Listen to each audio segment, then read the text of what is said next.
Hey guys, what's up? Welcome back to another video, and today we're going to be taking a look at the Brother Hobby T2 Tornado motors, and these are 2206 2300 kV motors. And I was kind of debating on whether or not I wanted to do this video on just sort of like a motor thrust test video, not actually flying them, because I didn't do them for the last motors I had, which were the Hyperlight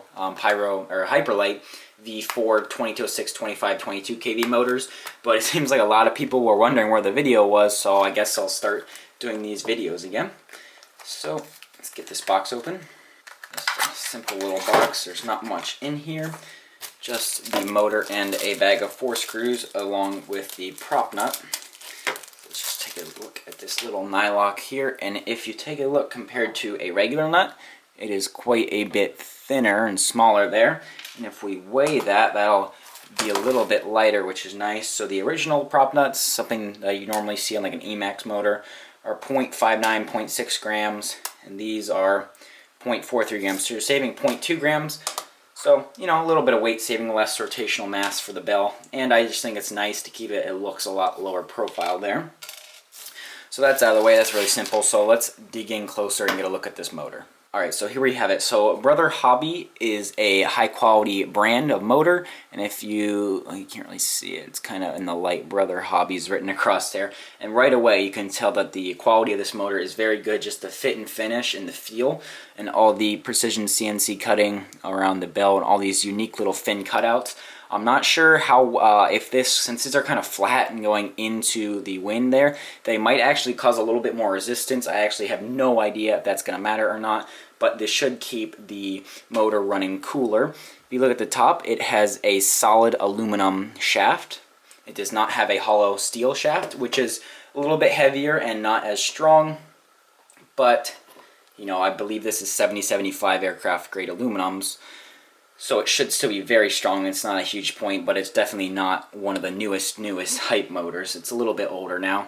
And at the bottom you can see once again we have a C-clip, or actually I think that might be an E-clip instead of a bell retaining screw. Similar to the Hyperlight motors, you can see the design on the bottom with the motor wire layout. I like this base design very much. So if we take a look at the windings underneath the motor here on the stators, they're pretty nice clean windings. I believe they're 0.2 millimeter laminations, so not the newest 0.15 again, but 0.2 is still very good. And take a look at the magnets. They are nice. They're actually pretty thin there, and they are curved arc magnets. I believe they're N52. And if we take a look at the air gap, hopefully you'll be able to see the air gap right there on that top. There definitely is an air gap. They're not as tight as some of the motors I've seen, but that's still very respectable, and this should produce very good results up there. So listening to the bearings,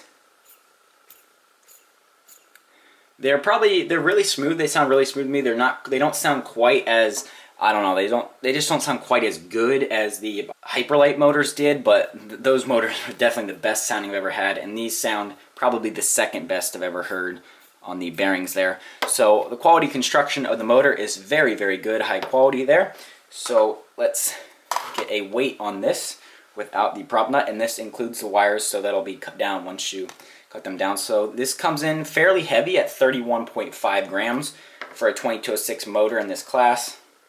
And then when you add the prop nut on, it'll be about 32 grams. So when you cut the wires off, I don't know, you probably sit down, if you cut them real short, you probably get down to 30 grams. So they're not that light of motors. They're a little beefy with the top bell design. There's not that many cutouts towards the center, as well as being a 2206 motor with 2300 kV. There's more windings in there, a little bit more than a 2600. That's why it's a little heavier for the motor, but I think it should be very good. And I will be using this for my Beast X frame build. I'll leave a link down below to the Beast X frame review if you haven't seen that. So hopefully this should be pretty good of a racing motor, since I'm just starting out practicing racing. I don't have a super light build that a 2600 kV will do. So for the thrust tests on this, I'll be testing the HQ 5x4x3 prop, the Dow 5045 Hybrid Bullnose prop, triple, and the dual blade as well. Or actually I won't be testing this one because I just don't like this so much, but I thought I'd just show it in here, you know, just to get a couple variances. I'll be testing the DAL Q5040 and the DAL Cyclone V2, which is my current favorite prop and what I'll be running. And I'll be running these in the pusher configuration, so these will spin around backwards to give cleaner audio for that. So let's get to the tests. Alright, so let's quickly go over the test setup. So I've got the Turnigy V2 thrust meter with the built-in amp meter. Obviously we have the Tornado T2 motor, and I'm going to be starting out with the DAL Cyclone V2. And I have it spinning, I have the prop upside down because I have it spinning this way in a pusher configuration. So that way all the thrust will be going out that way, pushing in this way, because this can measure push and pull, which will give us cleaner audio on the camera, so hopefully you can hear that a little bit. And then this is just for giving 5 volts to power that. And for the power, I'll be using 2 Turnigy Graphene 1300 milliamp hour 4S 65C batteries in parallel here to give us absolute max peak values. And once again, keep in mind these thrusts are just to compare motors. They're not, definitely it's going to perform a lot different in flight, so you have to take everything with a grain of salt, but it is a good way to get a general sense and a little bit of a benchmark, and it's fun to do. So let's get into it. Alright, so first up here we have the DAL Cyclone V2 T5046 tri-blade. So let's get that there and make sure it's all zero. Let's go.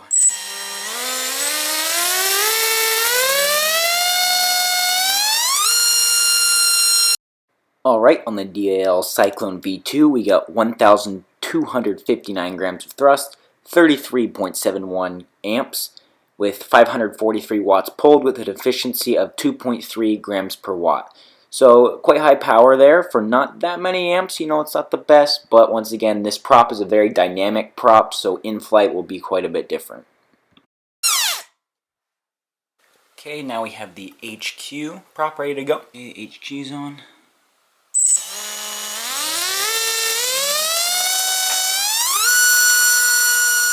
So here are the results for the HQ 5040 tri-blade. So we had 1,203 grams of thrust, so a little bit less than the Cyclone, but the current draw was only 28.9, so basically 29 amps. So we're saving about 4 amps there for only about 50 grams. So this would probably be a better prop, but due to just how the prop is, it's going to be quite a bit slower for racing, but it'll be more efficient for you. We pulled 482 watts, which gives us a higher efficiency of 2.49 grams per watt. Alright, now we have it on the Q5040 quad blade propeller. Let's get ready for that.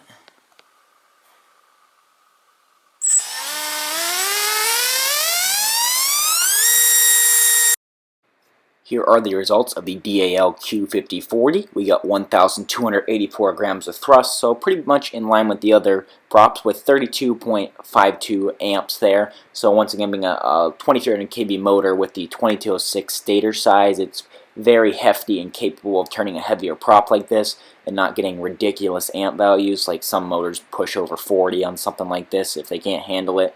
With 523.5 watts, with a pretty decent efficiency of 2.45 grams per watt compared to the other props. Alright, and lastly, the DAL 5045 hybrid bullnose dual blade propeller.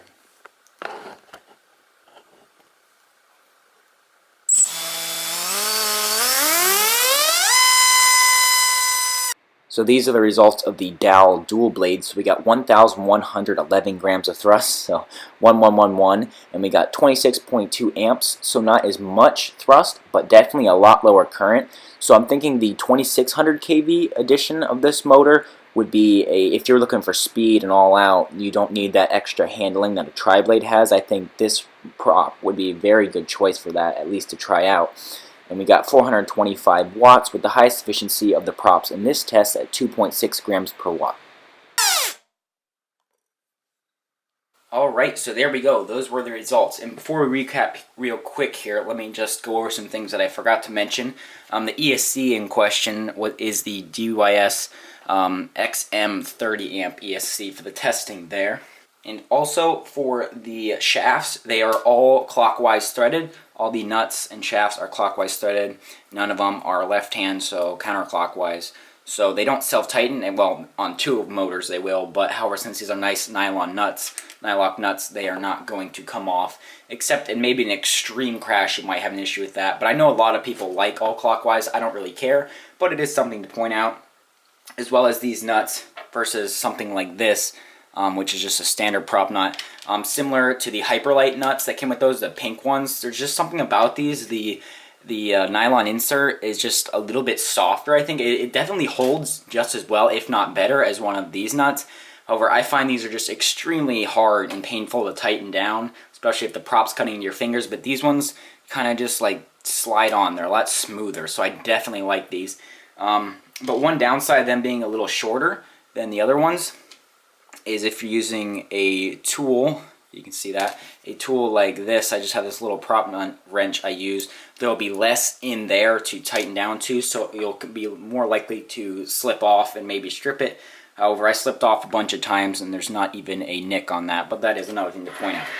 So as for the motor, I think that's very high quality. I definitely like that. It was producing some very high thrust numbers for the relatively low amount of amps. I believe with the Cyclone, which is the prop I'm going to be using, the V2, somewhere around 1,250 grams of thrust for like 33 amps, which is pretty good because, once again, in a dynamic situation where the prop can unload, it will be a lot lower in flight. So instead of 33, might be getting, I don't know, what, 28, something like that. It all just depends on your setup, but the amp values will definitely be lower.